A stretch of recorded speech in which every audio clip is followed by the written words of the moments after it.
कि हम भारत में विदेशी टीवी चैनलों को आज देखते हैं, तो जितने भी विदेशी टीवी चैनल हैं, जैसे स्टार प्लस आया है, CNN है, ATN है, प्राइम स्टार है, प्राइम स्पोर्ट्स है, वगैरह वगैरह, इन सभी टीवी चैनलों पर कुछ सीरियल्स आते हैं और उन सीरियलों को भारतवासी देखते हैं और दिखाते भी भारतवासी हैं, लेकिन उनके प्लॉट सभी अमेरिका और यूरोप से आते हैं। भारत में स्टार प्लस पे सबसे ज्यादा सीरियल दिखाने वाली एक लड़की है जिसका नाम है एकता कपूर, उसके सबसे ज्यादा सीरियल आते हैं। सौभाग्य से एक बार मुझे उससे बात करने का मौका मिला मुंबई में, तो मैंने उससे एक ही सवाल पूछा कि आपके जितने भी सीरियल हैं, सास भी कभी बहू थी, घर घर की कहानी, तेरी मेरी कहानी, इसकी कहानी, उसकी कहानी, ये सब सीरियल के प्लॉट्स कहां से आते हैं, कहानी कहां से आती है? तो उन्होंने कहा this is all imported. Plot तो सभी अमेरिका से हैं, यूरोप से आए हैं, कहानी सब वहां से आई है, उसमें हमने भारतीय पात्रों को फिट करने की कोशिश की है। तो मैंने कहा अब मुझे समझ में आ गया कि आपके सभी सीरियल में माताओं को ही सबसे ज्यादा गालियां क्यों दी जाती है। सास भी कभी बहू थी, आप अगर इस सीरियल को ध्यान से देखें तो इस सीरियल की सभी स्त्री पात्र या माताएं पात्र सबसे ज्यादा दुर्भावना का शिकार है।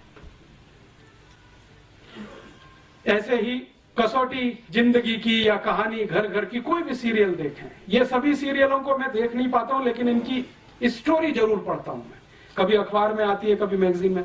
तो उन सब सीरियलों में एक माता दूसरे के खिलाफ षड्यंत्र कर रही है, दूसरी तीसरे के खिलाफ, तीसरी चौथी के खिलाफ, ननद भाभी के खिलाफ, भाभी ननद के खिलाफ, माता जो है किसी और के, इसी तरह के षड्यंत्र षड्यंत्र षड्यंत्र माताओं के बीच में सबसे ज्यादा, पुरुषों में कुछ कम, क्योंकि ये सब इंपोर्टेड प्लॉट्स हैं, यूरोप से आए हैं अमेरिका, तो वहां तो माता तो कुछ है नहीं, तो उसके खिलाफ षड्यंत्र भी हो तो कोई महत्व की बात नहीं है। यहां तो बहुत कुछ उसी पर निर्भर है, लेकिन हमने चूंकि आयातित किया हुआ है, उसको हिंदुस्तान का थोड़ा मिर्च मसाला लगा के पेश किया हुआ है, तो सभी सीरियल उसी तरह के दिखाई देते हैं इस देश में। चूंकि हम अगर अपनी सभ्यता को ध्यान में रख के कोई सीरियल बनाएं और अपनी मान्यताओं को ध्यान में रख के बनाएं, तो इसके बिल्कुल विपरीत बनेंगे जो आज हम देख रहे हैं या दिखाए जा रहे हैं। अच्छा, मैंने जब इनको कहा कि एकता कपूर को कि आप कोई भारतीय मान्यताओं के आधार पर भी, तो उनका आप प्लॉट बना के दे दीजिए, हमारी दिमाग में तो आता नहीं है, क्योंकि हमने तो जो पढ़ा लिखा है वो सब कुछ इसी तरह का है, मॉडर्निज्म का, यूरोपियनिज्म का, अमेरिकनिज्म। एकता कपूर यूरोप में पढ़ के आई है, थोड़े दिन अमेरिका में रह के आई है, तो वो कहती है कि ज्यादा कुछ हम जो देखते रहे वो यहाँ पे बनाते रहे।